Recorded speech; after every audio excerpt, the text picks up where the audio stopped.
Hello, and welcome to a special episode of I Watched This as an Adult Movie Reviews. Today, I will be reviewing Thor, Love and Thunder. Hey there, I'm Jim. And I'm Matt. I'm Dusty. From Dad's Doing Nerd Shit. A podcast on the Fandom Limb Media Network.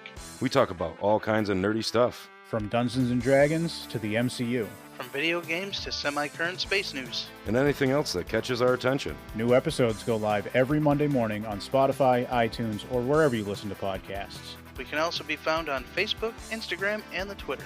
So roll the dice and join us as we discuss the things we love and the culture around being a nerd.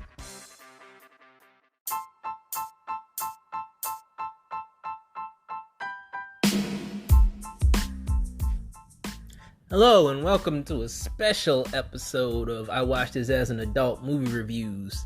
Today today is actually going to be a very Marvel-themed episode of I Watched This as an Adult. You know how much I love Marvel. Marvel is life. You know, I think Kevin Feige put a Marvel brain chip in my head. To where I talk about Marvel a lot, because if you're a real fan of this podcast, you know I talk about Marvel a lot on here. But I can't help it. I love Marvel. Grew up on Marvel.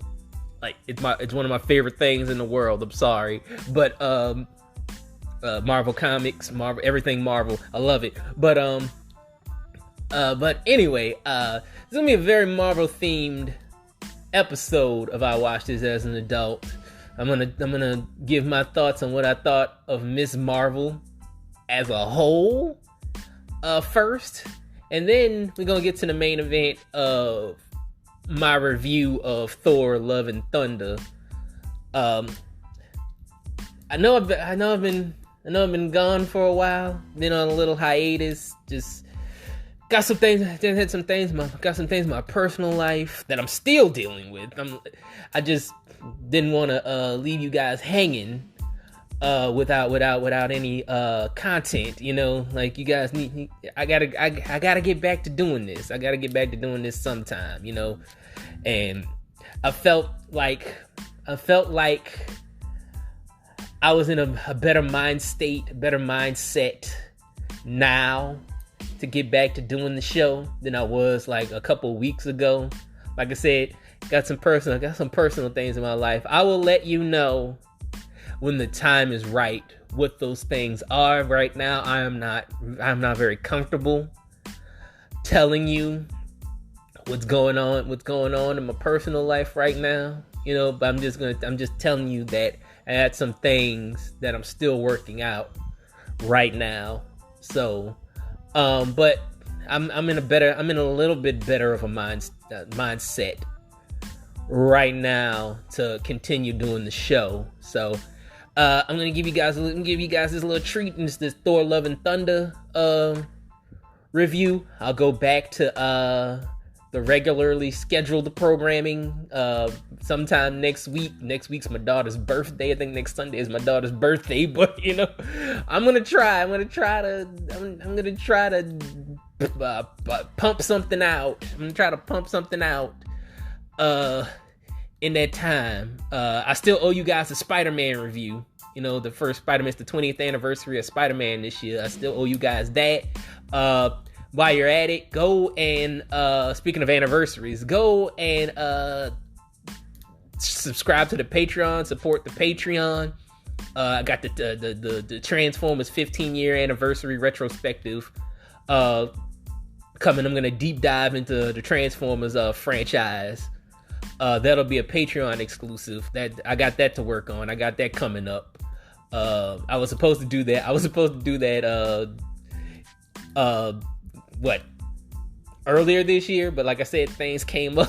Like, not earlier this year, I was supposed to do that earlier this July, but things came up, you know, like I said, got personal things going on in my life right now, but like, I got that coming, so if you want to be on the lookout for that, go and support the Patreon. The link will be in the description of this episode if you want to go and become a Patreon member. Anyway, let's get into the show. First of all, I was watching this show. I just want to entertain you guys with this.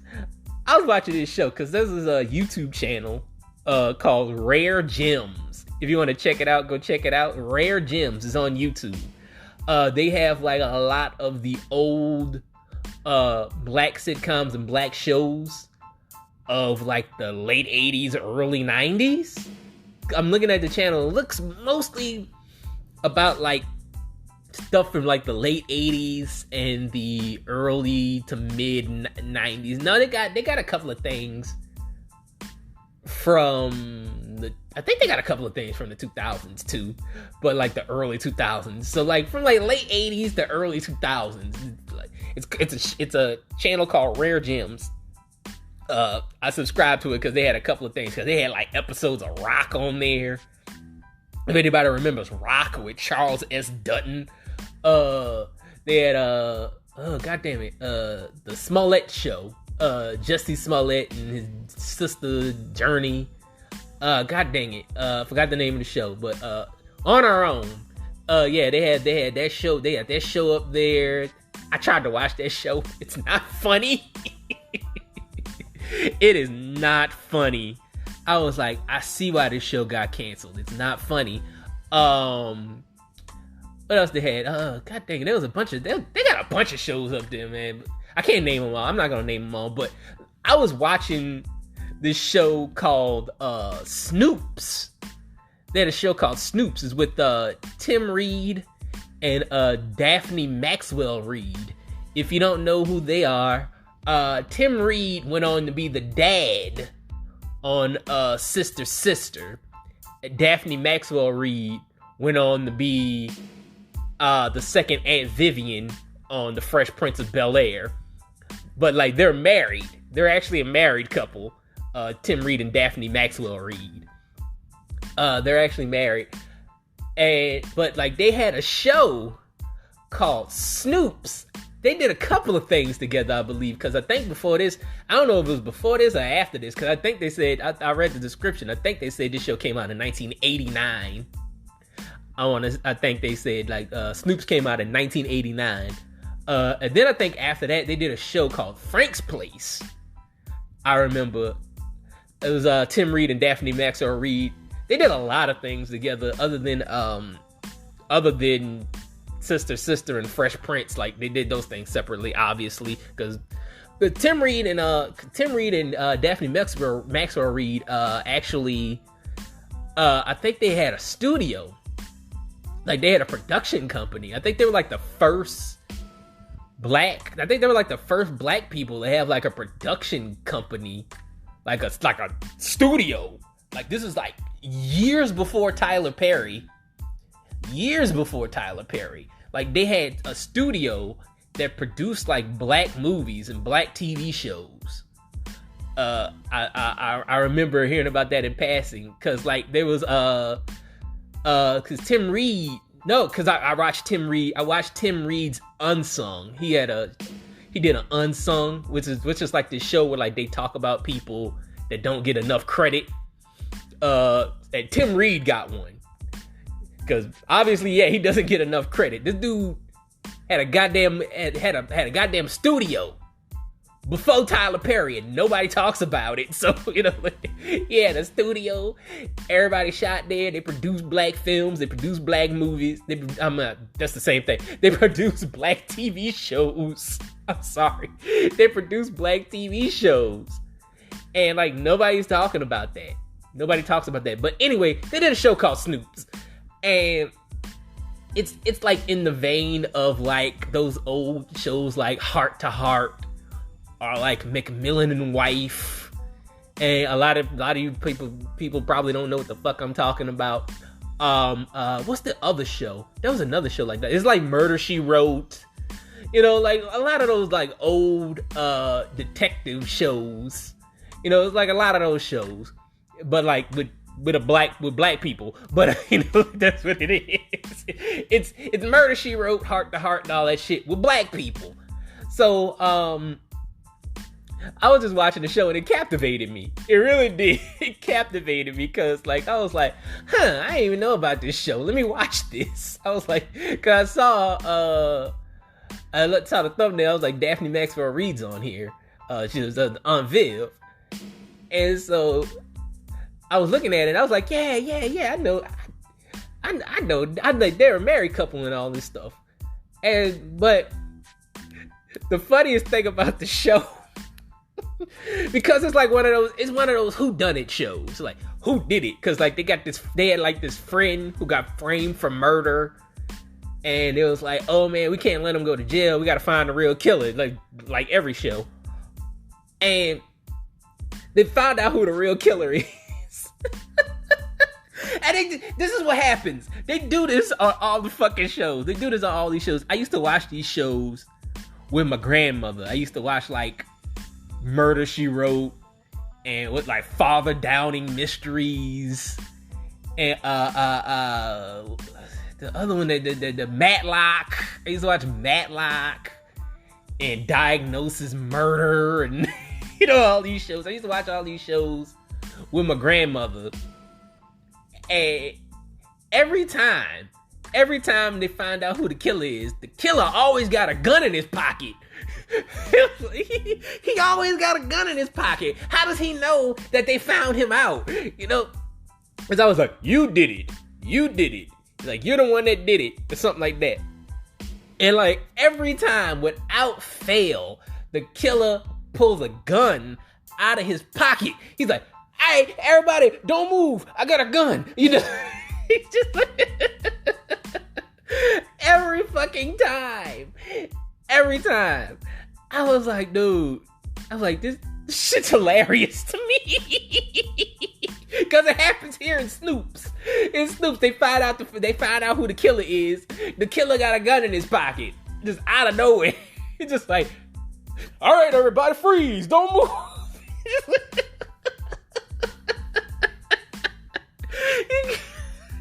I'm sorry. These motherfuckers always got guns in their pockets. It don't make no fucking sense. It's hilarious to me. I just wanted to talk about that shit, but like they always do that. They did it on Murder, She Wrote. They did it on fucking like I said, like all these shows. They always, and like it's always like these shows are always about like people that aren't cops. You're not a cop solving mysteries. Because like it's always like, Murder, She Wrote, Jessica Fletcher. Jessica Fletcher was a goddamn book writer. She was an author. What's she doing solving murders? Like, what the fuck are you doing solving a murder? I mean, like, yeah, Father Downing Mysteries. Like, the he's a priest. What's a priest doing solving mysteries? What are you doing solving crimes, dude? Like fucking Dick Van Dyke on Diagnosis Murder. You're a fucking doctor. You're a doctor. It's not your job to solve crimes. Just like this shit right here. Tim Reed's character is a goddamn professor. He's a professor. Like, what the fuck are you doing solving murders? And you getting your wife involved in this shit. His wife, I don't know what the fuck his wife does. I don't think I don't know. Is she a professor too, or is she a novelist or something? She do something. She fine as fuck. But, like Daphne Maxwell Reed is a fine woman. Oh my gosh, she's sexy. But, no disrespect to Tim Reed. But he got him a bad one. But anyway,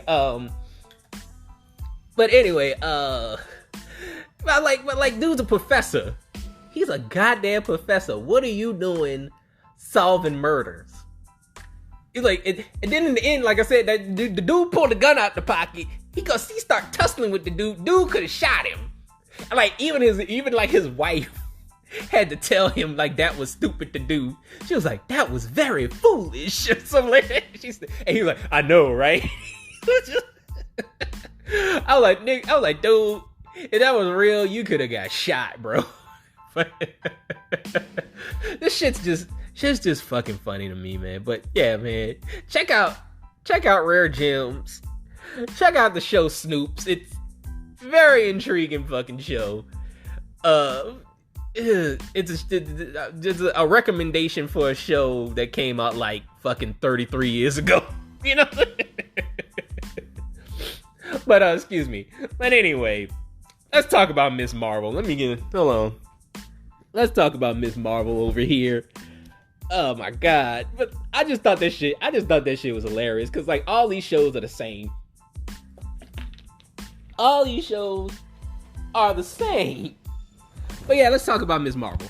Let's talk about Ms. Marvel as a whole. I think I talked about like the first 3 episodes of Ms. Marvel, and then after that I was kind of like, fuck it, you know?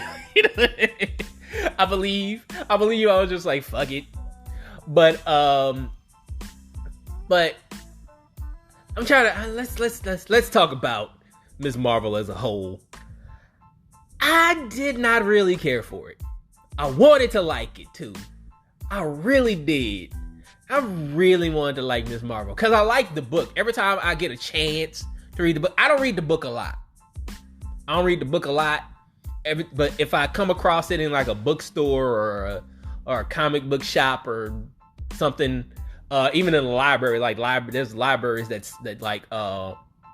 let you rent comics. I've done that a couple of times. Like they'll let you check out comics and you read them and then you bring them back. You know, like I've done that a couple of times. But yeah, every time I run into a Ms. Marvel book, I pick it up. I just love reading that book. You know, like I love reading that book. I just love anytime I find a Ms. Marvel comic, I pick it up, read it. Like I said, haven't read all of it, but every time I come in contact with it, I pick it up, I read it. But so like I'm not really all that in depth on the Ms. Marvel lore. I know enough because I've read a bit of the book to know, but I just think they should have just went with the Terrigen Mist storyline, because like in the book, like she gets like they got like the Terrigen Mist, because like I think this spans a bunch of books. I think it spans through Avengers, X-Men, and Inhumans. I want to say those are the 3 books that it spans: Avengers, X-Men, and Inhumans. Because like you got the Terrigen Mist, because I think it was like a thing with like Marvel, because like at the time 20th Century Fox owned the rights to the X-Men. So what happened was Disney told Marvel to kind of, you know, tone down the X-Men. You know, we're not focusing on the X-Men too much no more in the comics. They were trying to focus on the Inhumans. And so what happened was there was like this mist that was turning everybody into Inhumans. And what happened, and Kamala Khan was one of the people that got turned into an Inhuman.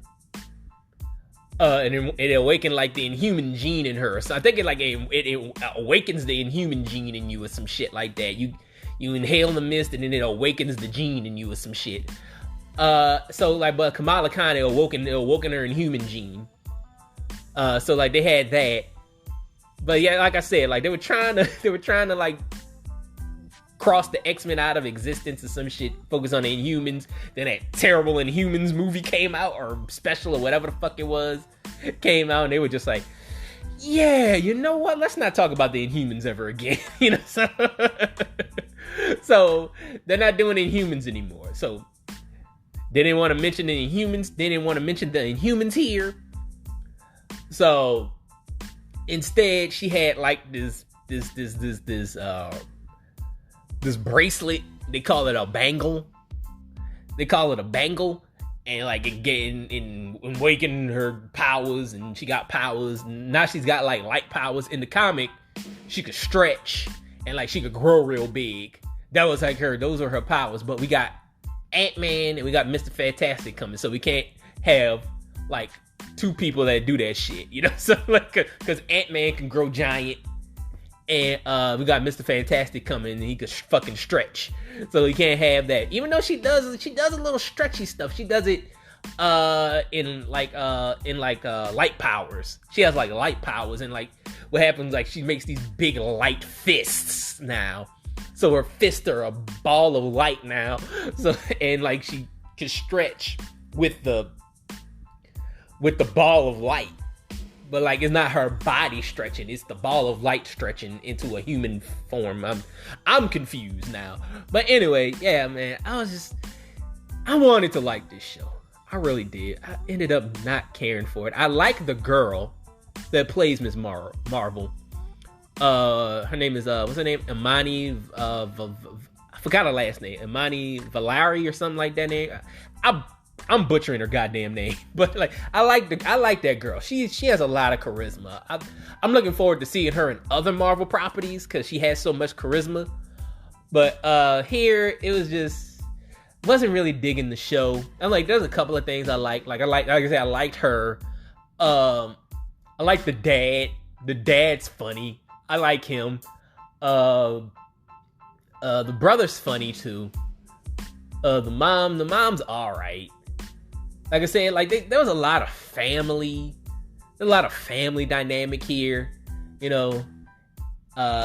They finally, like, I think towards like episode 5 is when they find out that she's Ms. Marvel.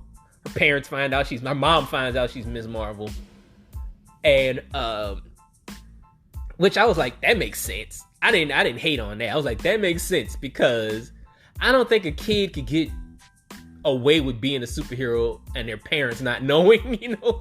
It's like how I hate to go back to this because this is the second thing I love, Power Rangers. You know, so, I never understood that with Power Rangers. How did the Power Rangers family, they're because they're teenagers, they're kids. How did their parents not know that they were superheroes? You know, like they were going like big adventures and like get stuck in like other planets and shit, and like your parents don't know. You telling me your parents don't know that you missing? You know how many fucking Amber Alerts should be out for the goddamn Power Rangers? You know how many missing persons reports should be out for the goddamn Power Rangers because they're fucking kids? And like they're going on other planets. They're going on fucking quests to get new powers and shit. And their parents just, oh, okay, Tommy's gone. You know, just like, Tommy will be back. You know, Jason will be back. You know, all this bullshit. I was like, really? Your parents don't know that you gone? Like, there should be a bunch of Amber Alerts out for these kids. You know? Because they go missing. Like I said, I was like, that's what I was saying. Because, like, even, I didn't like, at the end of Spider-Man Homecoming, at first, let me preface that. At first, I didn't like that Aunt May found out that Peter Parker was Spider-Man. I didn't like that at first. But now, it makes sense. I was like, it makes sense, because even Spider-Man, I was like, how does your aunt not know that you're fucking Spider-Man? How are you're going on all these adventures, you're going missing. There should be an Amber Alert out for Peter Parker as well, you know, because he's a fucking teenager. You know, like, teenagers got curfews. They should have curfews. They shouldn't be staying out past all hours. They shouldn't be gone for days on end. You know, they shouldn't be doing this shit. But I think they were smart about that. Marvel's been smart about dealing with their teenage superheroes. So far. So like, they've been smart with Spider-Man. Where it's just like, Aunt May's got to find out, because like, he can't keep this away. He can't keep this a secret forever. And eventually, I think in the comics, Aunt May does find out he's Spider-Man. So that makes sense. Like, Kamala can't get away with being Ms. Marvel. You know, like, she's a goddamn teenager. Even Kate Bishop, I don't think Kate Bishop's supposed to be a teenager. I think she's supposed to be in her early 20s.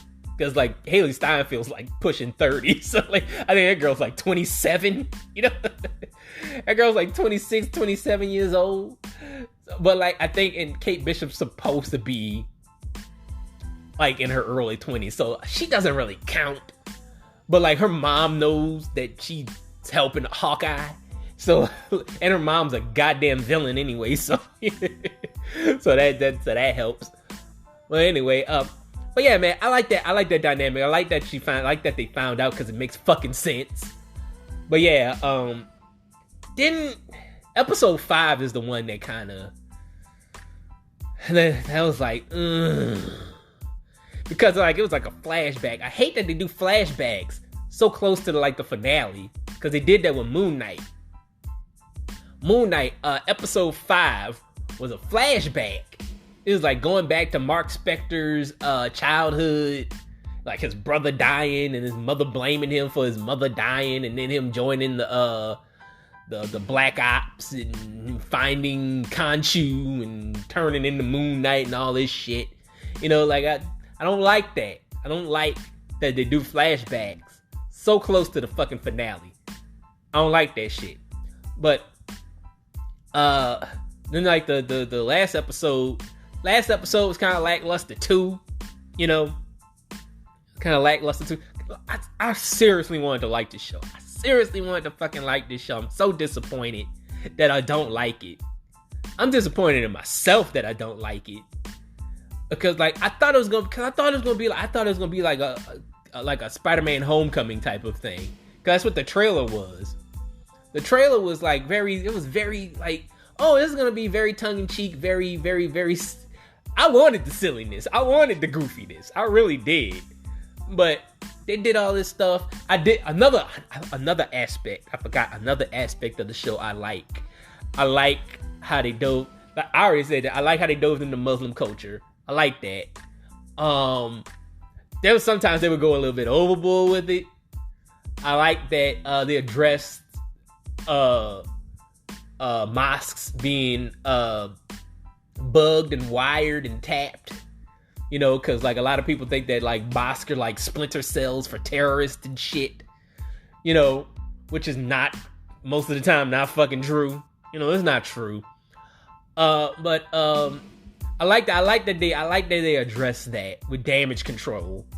The villains fucking sucked.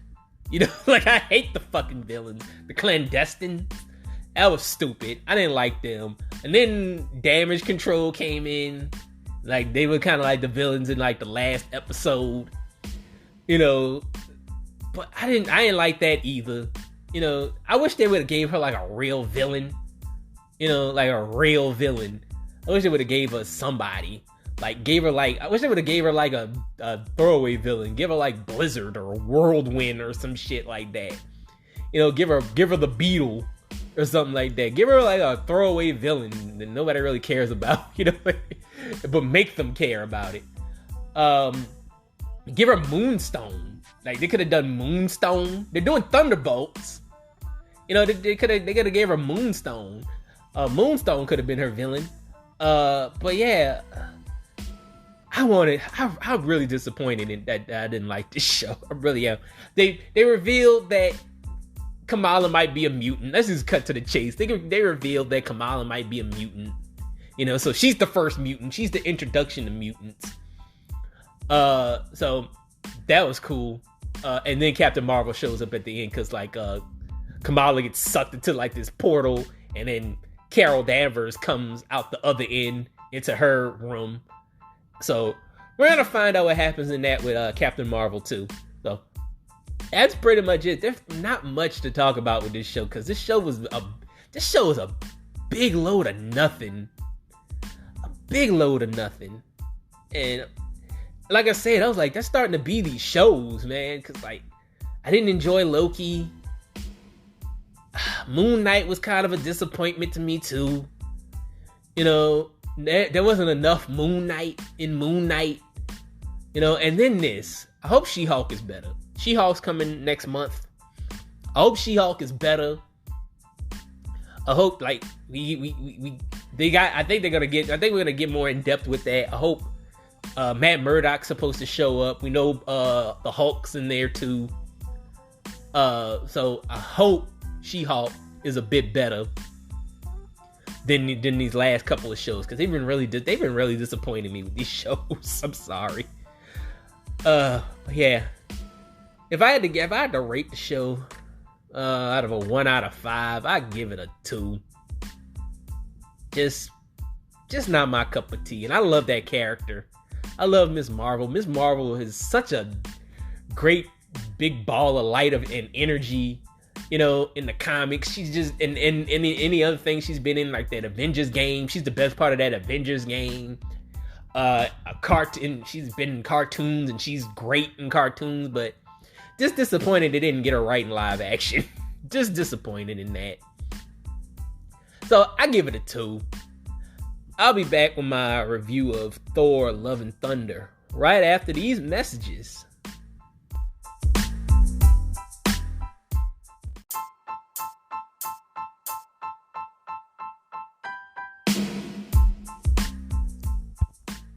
Hi guys, welcome back to the show. Let's talk about Thor: Love and Thunder.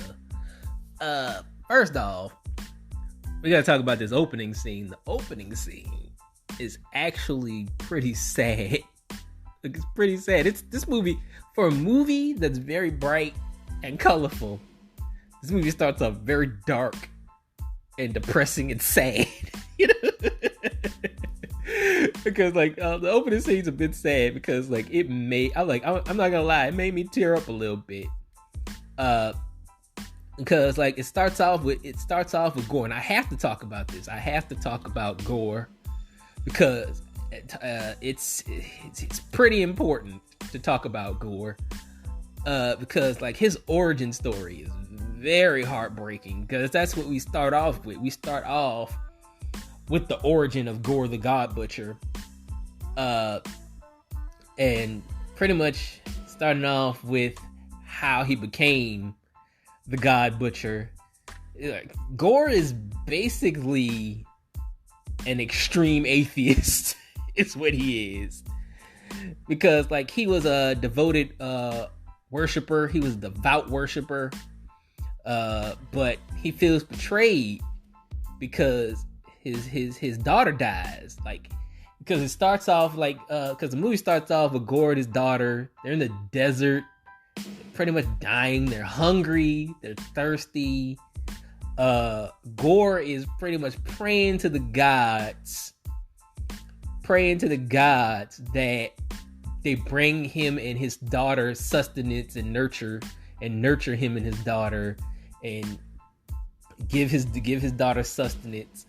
And they just his daughter just pretty much dies. She dies in his arms. And which they kind of, I'm not gonna lie, they kind of undercut that shit at the end. But but we'll talk about that a little bit later. We're gonna talk about that a little bit later. But yeah, he's a devout worshiper. And he's just wow. He was really? When his daughter died, that was the last straw. He was really? God's let my daughter die? Pretty much. It's pretty much what happened. And he finds one of the gods, and the god is really mean to him. And then he gets the necro sword. He gets the necro sword, and he just fucking slices that motherfucker's head off. And then he pretty much, that's when he says, all gods must die. That's what he says. That. But yeah, man, the beginning, fantastic. I love how they told the story of how Gore became Gore and why he's doing what he's doing. They gave him a motivation. I love that. Now this movie is very fast paced. I think this movie might be more fast paced than Ragnarok, because this movie's 2 hours. This movie's 2 hours and you don't even feel it. You don't feel the 2 hours. Things happen quickly. You just sitting there. You sitting there watching the movie, and then all of a sudden it's over. You're like, damn, it's over that quick. You're like, you don't even notice that it's over. That's how fast paced Thor: Love and Thunder is. It's just yeah, what's going on? It's over? That's it? Like, things happen really fast in this movie. The Guardians are in this movie for like maybe 5 minutes. I mean, like, they use them well. You get a little bit of banter between Thor and Star-Lord. Their rivalry continues for a little bit, but it's just a little bit. They don't get too much into that, because then like Thor finds out about Gore the God Butcher, like he's slaughtering all the gods and stuff like that. And this is funny. This is something I noticed that they never go back to. Because the Guardians know about Gore the God Butcher too. And Thor is just like, yeah, we need to go stop him. Because I think like Sif is back. I'm gonna talk more about Sif in a little bit. And she's played by Jamie Alexander. Jamie Alexander is back as Sif. But yeah, he's just, cause like he sees Sif. Like Sif is like in like the snow or something, like dying somewhere or some shit. And Thor's like, that's Sif. He's like, I have to go save her and all this stuff. And then like the Guardians are like, hey man, we gotta stop all this stuff, man. We gotta stop this guy, right? We gotta stop this guy. We gotta split up. Like, and so Thor goes to go save Sif. And the Guardians supposedly go to handle all the other God Butcher shit. But we never go back to that. Because after that, the Guardians are gone the whole goddamn movie. Like, the Guardians are in there for 5 minutes. They're like, yeah, we gotta go stop this guy. They never go back to it. They don't show up at the end to help Thor fight Gore. That rhymed. They don't show up at the end to help Thor. They don't do nothing. Like, they don't do nothing. They're just gone. They're just gone. That's all the Guardians you get. Like I said, Sif is back. Jamie Alexander's back as Sif. I like the fact that they don't kill her like they did the Warriors 3. All she does is loses an arm. Cause like she wants to die though, cause Thor goes to save her, and she was like, "No, let me die." She said, "I want to die on the battlefield and go to Valhalla." And then Thor's like, "You didn't die in a battle though, so you're still alive. Your arm's gone. Your arm might be in Valhalla." And she's like, "Shit." That was funny. I thought that was funny because she just looks at him and she's just like, "Shit." But I like that they didn't kill her. They didn't kill Sif. I'm still mad. Even though I like Thor Ragnarok, I'm still mad that they killed the Warriors 3. And like Taika Waititi must not like the Warriors 3 because he goes out of his way to disrespect them in this movie for no goddamn reason. They're not even in the movie. And he goes out of his way to disrespect them. Cause like he's talking about, cause like they do the whole thing. Cause what's his name? Korg. Cause Korg is like, let me tell you the story about Thor and all this stuff. And he's talking about all the people. Like he lost all his people. He lost all his people. And he was like, he lost his father. He lost his mother. He lost his brother a bunch of times, is what he said. He lost his sister. And this is what he did to the Warriors 3. He said, he lost that guy, and that guy, and that guy we don't know. That's what he does to the Warriors 3. He just calls them that guy. I think he said Heimdall. He's like, and he lost Heimdall. And he said, because like, it was like, he doesn't even give Volstagg and, I'm disrespecting the Warriors 3. I forgot the other one's name. I like Volstagg. Volstagg's my favorite. So I remember his name because he's my favorite. Vandrel. They don't give Vandrel and what's his name? Hogan. That's his name. I'm disrespecting the Warriors 3. I don't remember the other one's name other than Volstagg. But yeah, I like them. They didn't need to die, but but he must really have a grudge against the Warriors 3. He must have been reading the Thor comic book or something. And he was like, these guys are lame. I'm gonna kill them. You know? That must have been what he did. He was just reading the comics and he saw the Warriors 3 and he thought they were lame. He's like, let's kill them. I'm gonna fucking kill them. You know? But luckily he doesn't do that to Lady Sif. Lady Sif stays alive. Let's talk about Thor himself. Let's talk about Thor. I really think at this point Marvel just said fuck it. They just said fuck it. Let's make Thor retarded. You know? I know that's not a good word to say, but it was like, let's just make him stupid. Let's just make him totally stupid. Because here, he's more absent-minded in this movie than he is in Ragnarok. I go back and think about Ragnarok, and I was like, Thor wasn't this stupid in Ragnarok. He wasn't this stupid in Ragnarok. He wasn't this stupid in Infinity War. He wasn't this stupid in Endgame. You know, it's like here they were just like, oh yeah, Thor's more lighthearted. Let's just make him full on stupid now.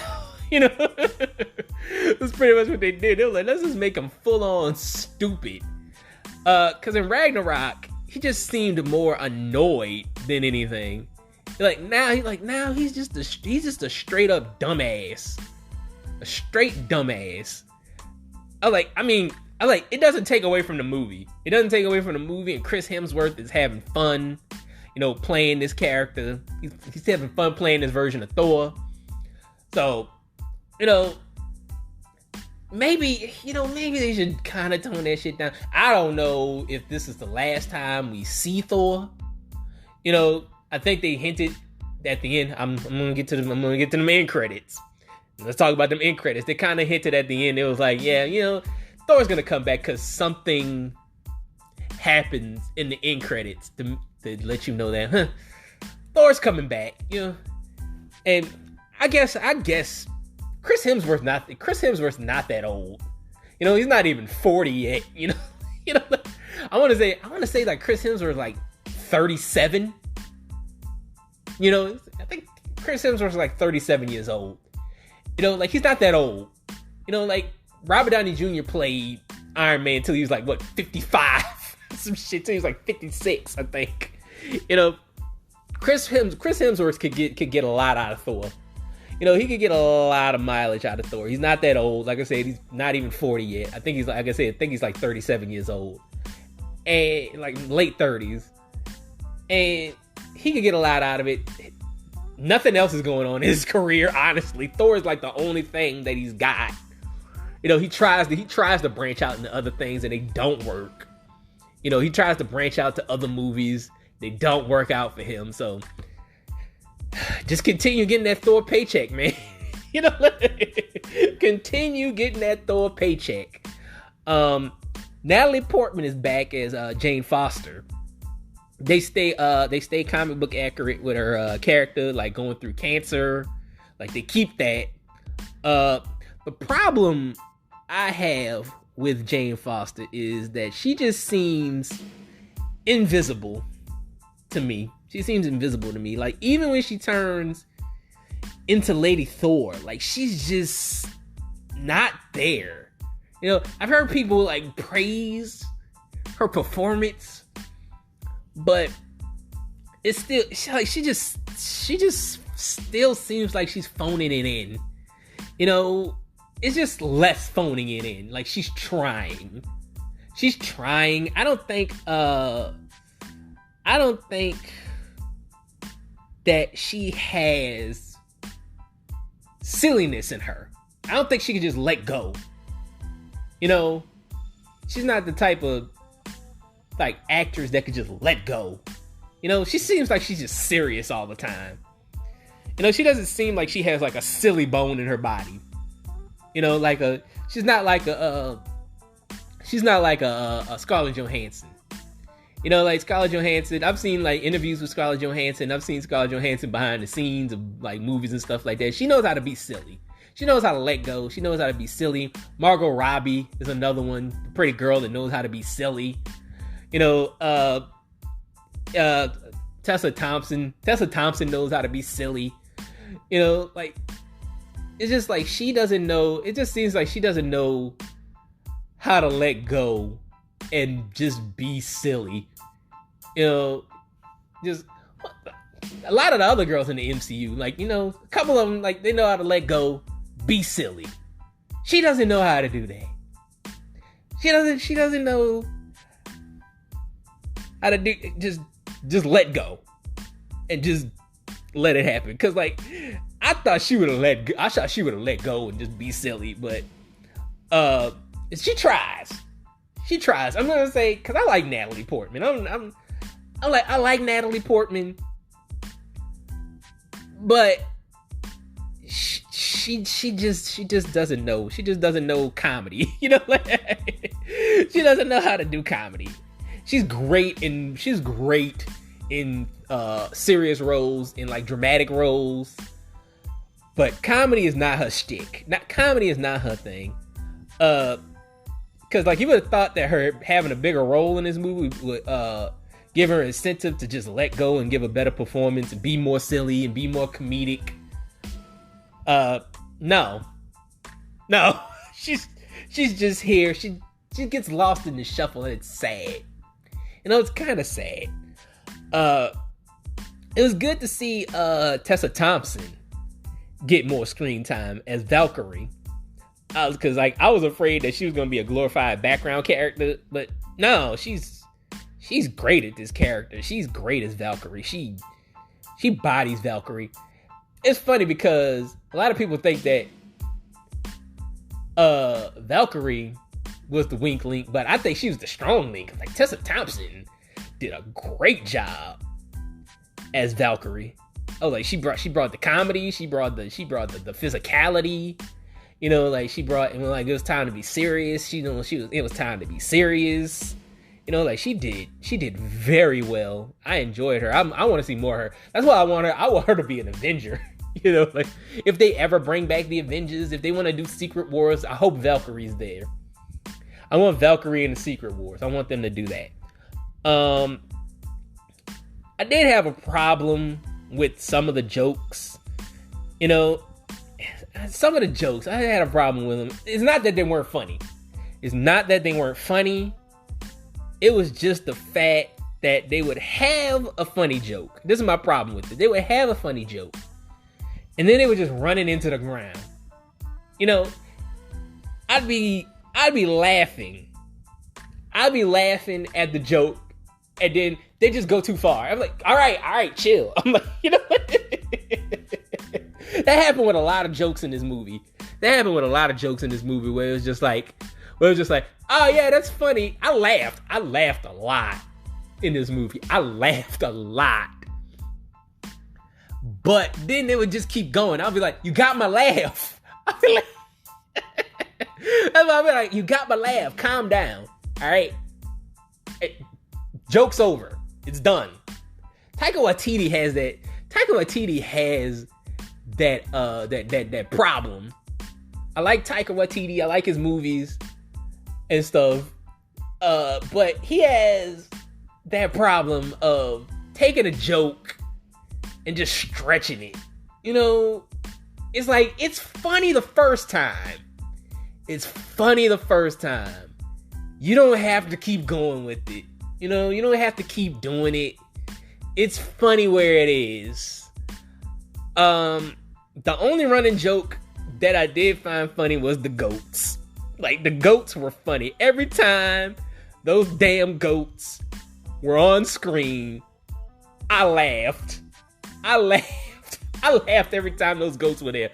With the screaming, even in serious moments, like when they finally go to fight Gore at the end, and the goats are there like, I fucking laughed every time those goats came on screen. Every time those goats start screaming, I laughed. It was fucking hilarious. That was the only running joke in this movie that was funny throughout. The goats. But I heard a lot of people complaining about Gore as a villain. You know, I've heard a lot of people say like, "Oh my God, Gore's a weak villain." You know, like he's weak. You know, they don't show him do anything or some shit like that. But there's a side story, not a side story, but like it's kind of the main reason that Thor is going after Gore the God Butcher. The children of Asgard get kidnapped. Like they get Gore kidnaps all the children of Asgard, and so Thor and Jane and Valkyrie and Korg have to go and save the kids. Like they got to go and save the kids because the main adventure is those four. It's Thor, Jane Foster, Valkyrie, and Korg going to save the kids from Gore, and for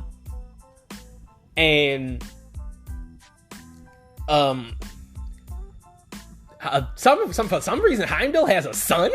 You know, I know I paused for a little bit there, but for some reason Heimdall has a son. He has a son named Astrid. And I was like, where was his son in the other three movies? Because Heimdall's in all three movies. Idris Elba's in all three movies. You know? And not once did they mention his son. You know? When did he have this son? Because the kid's gotta be like 12. This kid looks like he's 12 years old. I'm like, bruh, you been hiding the kid? And like, he has a mother. You know, they showed a mother, which I'm guessing that's Heimdall's wife. Like, they didn't mention that Heimdall had a wife. They never mentioned that Heimdall had a family. You know, and his son could do the same thing that Heimdall could do. Like, he could give you the eyes, like the all-seeing eyes. Like, he could do that. And it's kind of like they just kind of crowbar him in. He's like, hey, I'm Heimdall's son. You know what? You know, like they just crowbar Heimdall's son into this movie, and like I ain't really care for it. But anyway, Gore has the kids. There's a good scene in there with Gore where like he's kind of like torturing. He's not really torturing the kids, but he's like really creepy to them. And he's scary as fuck. I ain't gonna lie. Christian Bale does a great job with this character. Because like he plays him really terrifying. I think he might be the most terrifying villain in the MCU to me. Cause other than I'm trying to think of more terrifying villains. Like they're just like creepy and they just crawl your fucking skin, you know, like just make your skin crawl. I don't think Marvel has had a villain like that yet. They've had a lot of badass villains. They've had a lot of bad villains, but I don't think they've had a villain yet that just makes your fucking skin crawl. You just, you know, Gore the God Butcher is that villain. You know, because, like, he even did that with the kids. Because, like, he's telling the kids stories. Like, kids, you know? And the kids are like, you know? And they're just scared of him and shit. And then, like, he rips, like, a fucking snake's head off or some shit. And he throws it at them and shit. You know? He's creepy. He's a fucking creepy character. And somehow, they make this character sympathetic, though. They make him a sympathetic villain. He's creepy as shit, but they make him sympathetic because of what he's gone through. Because you understand his purpose, you understand his goal. He's mad, he's upset that his daughter died, and he's been worshiping the gods to help him and his daughter, and nothing happens, and he's fucking upset about it. And so he was like, you know what? I'm gonna kill all these motherfuckers because they let my daughter die. You know, so like he has a purpose. He has a goal. Like, I do agree. I wish they would have showed him butchering gods. You know, like I wish they would have showed that. I wish they would have showed maybe had the Mount Olympus scene with Zeus, Russell Crowe as Zeus, which kind of like Russell Crowe's actually pretty fucking hilarious too. I'm not a big Russell Crowe fan, but he's fucking hilarious in this. Like when he's Zeus, like they had the Mount Olympus, like all the gods are there and shit. Like, I kept waiting for Gore to show up there and like just start killing all the gods, even kill Zeus.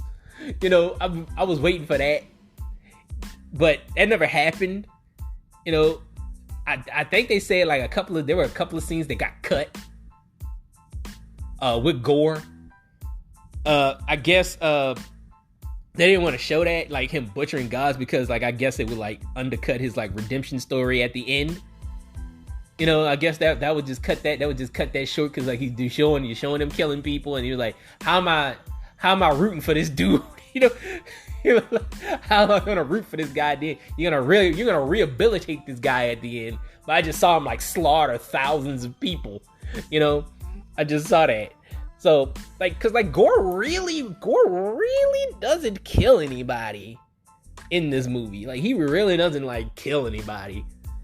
He's creepy as shit. Like I said, like creepy as fuck, makes your skin crawl.